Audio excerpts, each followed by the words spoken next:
ॐ भूर्भुवः स्वः तत्सवितुर्वरेण्यं भर्गो देवस्य धीमहि धियो यो नः प्रचोदयात्। ॐ सद्गुरुचरणकमलेभ्यो नमः। परम पूज्य गुरुदेव परम वंदनीय माता जी के दिव्य संरक्षण में विराजमान ऑनलाइन दैनिक स्वाध्याय के इस कार्यक्रम में उपस्थित हमारे सभी आत्मीय बंधुओं, आप सबका बहुत बहुत स्वागत, बहुत बहुत अभिनंदन है। साथियों, आइए आज के सत्र का शुभारंभ करते हैं हम सभी। आज का जो पहला अध्याय है, सहिष्णुता की प्रतिमूर्ति संत एकनाथ, इस अध्याय को हम सभी पढ़ें। इस अध्याय के अंतर्गत पूज्य गुरुदेव ने लिखा है, एकनाथ महाराज एक उच्च कोटि के संत थे। अपनी सच्ची भगवत भक्ति और गुरु भक्ति के कारण उन्हें ब्रह्म साक्षात्कार की परम उपलब्धि हुई थी। वे पैठण में गोदावरी नदी के नित्य ब्राह्म मुहूर्त में स्नान कर त्रिकाल संध्या वंदन किया करते, नित्य अग्निहोत्र करते, शास्त्रों का स्वाध्याय करते और अतिथियों की ब्रह्म भाव देव भाव के साथ आवभगत किया करते थे। वे ब्रह्म दृष्टि से ही संपूर्ण जगत को, जीव को देखा करते थे। वे निराकार ब्रह्म को संपूर्ण रूप में समस्त विश्व ब्रह्मांड व समस्त भूतों के रूप में देखा करते। वे सदा की भांति मध्याह्न काल में दूसरी बार के संध्या वंदन हेतु गोदावरी नदी से स्नान करके लौट रहे थे। उसी रास्ते पर एक यवन रहता था। वह दूसरे धर्म के लोगों व संतों के प्रति घृणा व नफरत का भाव रखता था। वह उस रास्ते से गुजरने वाले धर्मावलंबियों को किसी न किसी रूप में अवश्य ही परेशान किया करता था। वह संत एकनाथ को रोज सुबह, दोपहर, शाम को उसी रास्ते से गोदावरी नदी से स्नान कर लौटते हुए देखकर मन ही मन चिढ़ा करता था। आदतन वह उन्हें भी परेशान करने की सोचने लगा और इस प्रकार संत एकनाथ जब भी गोदावरी नदी से स्नान कर उस रास्ते से लौट रहे होते, तभी वह उन पर गंदा पानी डाल दिया करता था। इससे संत एकनाथ को किसी किसी दिन तो 4-4, 5-5 बार स्नान करना पड़ता था। कभी वह उन्हें स्नान कर लौटता हुआ देख उन पर थूक दिया करता था, कभी धूल या अन्य गंदी चीज़ें भी फेंक दिया करता था, जिससे कि उन्हें लौटकर फिर से स्नान करना पड़े। चूँकि संत एकनाथ कोई प्रतिकार नहीं करते थे, इसलिए वह दुष्ट व्यक्ति उनके साथ कुछ ज़्यादा ही दुष्टता करने लगा। यदि संत एकनाथ की जगह कोई दूसरा व्यक्ति होता तो वह तुरंत उस दुष्ट व्यक्ति को दंडित करता, पर एकनाथ तो संत थे। वे उल्टे मन ही मन उस दुष्ट व्यक्ति को यह सोचकर धन्यवाद देते कि उसी के कारण उन्हें बार बार लौटकर गोदावरी नदी में स्नान करने का सौभाग्य जो प्राप्त हो रहा है। एक बार प्रतिदिन की भांति संत एकनाथ स्नान कर लौट रहे थे, तब संयोग से उस दिन वह व्यक्ति उन्हें रास्ते में मिला नहीं। उस दुष्ट व्यक्ति का उन्हें परेशान करने का नियम भंग न हो, यह सोचकर संत एकनाथ रास्ते में कुछ देर ठहर कर उसके आने की प्रतीक्षा करने लगे। पर देर तक प्रतीक्षा करने के बाद भी जब वह नहीं आया तो वो आगे चले गए। अगले दिनों तो उस व्यक्ति ने दुष्टता की सारी हदें पार कर दी। संत एकनाथ स्नान करके आते और वह उन पर थूकता जाता। वे पुनः स्नान करके लौटते और वह पुनः उन पर थूक देता। इस प्रकार उसने उस दिन 108 बार उन पर थूका और वे उतनी ही बार वहाँ से पुनः लौट कर गोदावरी स्नान करते रहे। इस पर भी संत एकनाथ की शांति, सहिष्णुता भंग नहीं हुई। एक उन्मत्त व्यक्ति की उन्मत्तता और एक संत की सहिष्णुता का यह द्वंद्व दृश्य देखने को उस दिन वहाँ हजारों लोग जमा हो गए। अतः उस दिन वह व्यक्ति उन्हें परेशान कर कर के थक गया। संत एकनाथ की शांति और सहिष्णुता देखकर वह बहुत लज्जित हुआ। वह उनके चरणों में लेटकर उनसे क्षमा याचना करने लगा। साथ ही वह उनके समक्ष अपनी तारीफ करते हुए स्वयं के बारे में कहने लगा कि हे महात्मन, मैं भी नित्य दिन 4 बार नमाज पढ़ा करता हूँ। पहले तो संत प्रवर ने उसे हृदय से क्षमा प्रदान की, साथ ही मन भगवान से उसके कल्याण की प्रार्थना की। तत्पश्चात उसे सम्यक ज्ञान बोध कराने की दृष्टि से उन्होंने उससे कहा, मस्जिद में ही जो अल्लाह खड़ा, तो और स्थान क्या खाली पड़ा? चारों वक्त नमाजों के क्या और वक्त हैं चोरों के? एक जनार्दन का बंदा, जमीन आसमान भरा खुदा। इन पंक्तियों के माध्यम से उन्होंने उसे यह समझाया कि परमात्मा किसी एक जगह में ही बंधा नहीं है, वह सब जगह मौजूद है। वह परमात्मा सर्वव्यापी है, सर्वज्ञ और सर्वसाक्षी है। वह सबका है, सबके हृदय में है। अस्तु मनुष्य को चाहिए कि वह उसे सर्वत्र देखे, सब में देखे। मनुष्य को चाहिए कि वह कभी बुरा कर्म न करे, क्योंकि वह परमात्मा सबको और सब कुछ देख रहा है। संत प्रवर के उपदेश से उस व्यक्ति का चिंतन बदल गया। उस दिन से वह सबसे बड़े विनय और नम्रता के साथ व्यवहार करने लगा। सचमुच बड़ी अद्भुत थी संत एकनाथ की साधुता और सहिष्णुता। साधुता और सहिष्णुता की साक्षात प्रतिमूर्ति थे संत एकनाथ।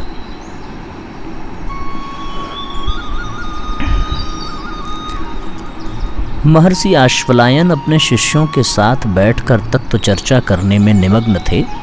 उन्होंने अभी अभी गृह्य सूत्रों की विवेचना की थी। उनसे उनके शिष्य ने पूछा, गुरुवर, जब आप कर्मों के क्षय को ही चित्त शुद्धि का एकमात्र मार्ग बताते हैं, तो ऐसे में भाग्य का स्थान कहाँ रह जाता है? महर्षि आश्वलायन ने उत्तर दिया, वत्स, पुरुषार्थ एक नियम है और भाग्य एक अपवाद से बढ़कर कुछ नहीं। सृष्टि के इतने बड़े उपक्रम में अपवादों का भी अपना अस्तित्व है, पर अपवादों को ध्यान में रखकर न तो उनके आधार पर कोई नीति अपनाई जा सकती है और न ही जीवन की दिशा धारा तय की जा सकती है। सत्य यही है कि सृष्टि के हर प्राणी को कर्मानुसार स्थान मिलता है, अवसर मिलता है और संभावनाएं मिलती हैं। भाग्य से या दैवी अनुग्रह से कुछ कर पाने वाले अपवाद के तौर पर ही पाए जाते हैं, और इस हेतु मिली कृपा से उनकी चित्त की शुद्धि तो कभी नहीं होती। अतः पुरुषार्थ पूर्वक कर्मों का क्षय ही चित्त शुद्धि का एकमात्र मार्ग है। बहुत अद्भुत सूत्र हम सबको साथियों प्राप्त हुआ आज के इस अध्याय से। अब आइए हम सभी अगले अध्याय की ओर चलते हैं। आइए अब अगला अध्याय प्रारंभ करते हैं। अगला अध्याय है शंकर एवं शिव का मिलन। एक दिन समाधि में जागकर योगीराज गोविंद पाद ने अपने शिष्य आचार्य शंकर को आशीर्वाद देते हुए कहा, वत्स शंकर, तुम्हारे मन में अभी भी यदि कोई जिज्ञासा हो तो मुझे अवश्य बताओ। शंकर ने बड़ी नम्रता से कहा, गुरुदेव, आपके दर्शन और आशीर्वाद से मेरे सभी मनोरथ पूर्ण हो चुके हैं। आपकी कृपा से मुझे सब कुछ प्राप्त हो चुका है। पर हाँ, यदि आपकी अनुमति हो तो मैं एकाग्रचित्त होकर चिर निर्वाण लाभ प्राप्त करना चाहता हूँ। शंकर की चिर निर्वाण की इच्छा सुनकर योगीराज कुछ देर मौन रहे, फिर बोले, वत्स, धर्म के पुनर्जागरण हेतु देवाधिदेव शंकर के अंश व आशीर्वाद से तुम्हारा जन्म हुआ है। अद्वैत ब्रह्म ज्ञान का उपदेश करने के लिए ही तुम्हारा जन्म हुआ है। मैं अपने गुरुदेव की आज्ञा से सहस्त्र वर्ष से तुम्हारी ही प्रतीक्षा कर रहा था। अब मेरा कार्य समाप्त हो चुका है। मैं समाधि योग से अब अपने स्वरूप में लीन हो जाऊंगा। तुम काशी धाम जाओ, वहाँ तुम्हें भगवान शंकर के दर्शन होंगे। वो तुम्हें जो भी आदेश देंगे तुम उसी का पालन करना। शंकर मस्तक झुकाए चुपचाप अपने गुरु की बातें सुन रहे थे। गुरुदेव अब हमसे बिछड़ने वाले हैं, यह सोचकर उनकी आंखों में आंसू छलछला आए। उन्होंने मुंह मोड़कर हाथ से आंसू पोंछ डाले और गुरुदेव से आज्ञा लेकर गुफा से बाहर आए। अगले दिन गोविंदपाद जी ने अपने सभी शिष्यों सन्यासियों को बुलाकर उन्हें साधना का उपदेश व आशीर्वाद दिया। फिर वे शांत होकर बैठ गए और समाधि योग द्वारा देह त्याग दी। सभी शिष्यों ने अपने गुरुदेव पर श्रद्धा सुमन चढ़ाकर नर्मदा के पावन जल में उनका अंतिम संस्कार कर दिया। अपने गुरु की आज्ञा के अनुसार शंकर वाराणसी की ओर चल पड़े। कई सन्यासी भी तीर्थ यात्रा करने को शंकर के साथ चल पड़े। महीनों की पैदल यात्रा के बाद शंकर वाराणसी पहुँचे। शंकर वहाँ एक एकांत निर्जन स्थान मणिकर्णिका के निकट रहने लगे। उनके साथ अन्य सन्यासी भी वहीं रहने लगे। फिर प्रतिदिन ब्रह्म मुहूर्त में जागकर नित्य कर्मों से निवृत्त होकर वे गंगा स्नान करते हुए एवं उसके उपरांत श्री विश्वनाथ भगवान व अन्नपूर्णा के दर्शन करते और ध्यान में लीन रहते। यहाँ रहकर गंगा स्नान कर बाबा विश्वनाथ के दिव्य दर्शन करते हुए ध्यान करते हुए आचार्य शंकर को हर पल अप्रतिम अलौकिक आनंद की अनुभूति हो रही थी। उनका मन स्वतः ही ब्रह्मानंद में लीन रहता था। 11 वर्ष की अल्प अवस्था का एक तेजस्वी व ज्ञानी बाल सन्यासी वाराणसी में मणिकर्णिका के निकट ठहरा हुआ है, यह चर्चा चारों ओर होने लगी और उनके पास श्रद्धालुओं के आने का सिलसिला भी शुरू हो गया। शंकर उन श्रद्धालु भक्तों को अद्वैत ब्रह्म तत्व का उपदेश देते। ब्रह्म तेज से चमकते उनके मुख को देखकर, उनके ब्रह्म ज्ञान को सुनकर लोग उनके प्रति आकर्षित होते जाते। धीरे धीरे विभिन्न दर्शनों के ज्ञाता, भिन्न भिन्न मत वाले सन्यासी शंकर से शास्त्रार्थ करने आने लगे। शंकर सबकी जिज्ञासाओं का शास्त्र सम्मत समाधान करते और सब प्रसन्न चित्त होकर वहाँ से लौट जाते। कई उनसे वाद विवाद करने आते, अपने पांडित्य का प्रदर्शन कर शंकर को परास्त करने की इच्छा लेकर आते, पर शंकर की प्रतिभा, दिद्वत्ता, ज्ञान और अकाट्य तर्क के आगे नतमस्तक होकर अंततः वे पराजय स्वीकार कर लेते थे और कई उनसे प्रभावित होकर उनके शिष्य बन जाते। सनंदन आचार्य शंकर के प्रथम शिष्य बने। आचार्य शंकर अधिकांशतः ब्रह्म में ही लीन रहा करते थे। वे तो देव कार्य के लिए ही अवतीर्ण हुए थे, अतः उन्हें देव कार्य साधना के लिए ब्रह्मानुभूति में रहना था। ज्ञानियों की अद्वैत भूमि पर जो निर्गुण ब्रह्म परमात्मा है, वही द्वैत भूमि पर सगुण ईश्वर है। आचार्य शंकर अपने शिष्यों, साधकों, श्रद्धालुओं को उपदेश देते कि सगुण उपासना निर्गुण तक पहुँचने की सीढ़ी है। अद्वैत ज्ञान ही सभी साधनाओं की परम उपलब्धि है, अंतिम अवस्था है। शंकर अपने शिष्यों को उपदेश देते देते इष्ट के ध्यान में खो जाते, तो कभी इष्ट के ध्यान में मग्न होकर स्तुति करने लगते। हे नाथ, मेरे और तुम्हारे बीच जो भेद है उसे जानते हुए भी मैं तुम्हारा हूँ। समुद्र और तरंग एक होने पर भी समुद्र की तरंग कहलाती है, पर तरंगें समुद्र को अंश कहने का दावा नहीं कर सकती। शंकराचार्य स्तुति करते हुए समाधि में लीन हो जाया करते थे। उस समय उनके समीप बैठे गुरु प्रेमी सनंदन उनकी देखभाल करते। गुरु सेवा में निमग्न सनंदन को न खाने की सुध थी न ही सोने की। शंकराचार्य ही जब समाधि से उठते तो सनंदन को बड़ी कठिनाई से विश्राम कराते। उसे समझाते हुए शंकर कहते, सनंदन, इस नाशवान शरीर से प्रेम क्या करना? प्रेम करना ही है तो उससे करो जो नित्य है, सत्य है, सनातन है, शाश्वत है, अजर अमर, अक्षर अविनाशी, वह आत्मा है। अस्तु प्रेम आत्मा से करो, परमात्मा से करो, ब्रह्म से करो। तब सनंदन कहते, गुरुदेव, आपके रूप में मैं उसी परमात्मा से, ब्रह्म से ही तो प्रेम करता हूँ। मैं विनाशी से कहाँ प्रेम करता हूँ। इस प्रकार सनंदन की ज्ञान भरी बातें सुनकर आचार्य शंकर मुस्कुरा देते। आचार्य शंकर समाधि योग के द्वारा ब्रह्म ज्ञान में प्रतिष्ठित हुए थे। देव कार्य के लिए उनका जन्म हुआ था। अस्तु निर्विकल्प समाधि में आत्मानंद करके ही उनका कर्तव्य पूर्ण नहीं होता था। सर्व ब्रह्ममय जगत एवं सर्वम खलविदम ब्रह्म रूप महावाक्य का उनके जीवन में प्रत्यक्ष घटित होने व अनुभूति होने का समय अब आ चुका था। साथ ही गुरु गोविंद पाद के कहे अनुसार आचार्य शंकर को काशी धाम में भगवान शंकर एवं माँ भवानी के दर्शन पाने की शुभ घड़ी भी आ चुकी थी। सो माँ भवानी एवं भवानीपति शंकर ने एक अद्भुत लीला रची। उस दिन भी शंकराचार्य ब्राह्म मुहूर्त में जागकर लंबे लंबे डग भरते हुए मणिकर्णिका घाट की ओर जा रहे थे। अचानक ही किसी स्त्री का विलाप सुनकर वह ठिठक कर खड़े हुए और उसे देखने लगे। वह स्त्री अपने पति का शव लिए बैठी हुई रो रही थी। शंकराचार्य जी का हृदय करुणा से भर उठा। वह उस स्त्री को सांत्वना देते हुए बोले, देवी जरा शव को एक ओर हटा लो तो हम स्नान के लिए आगे जाएं।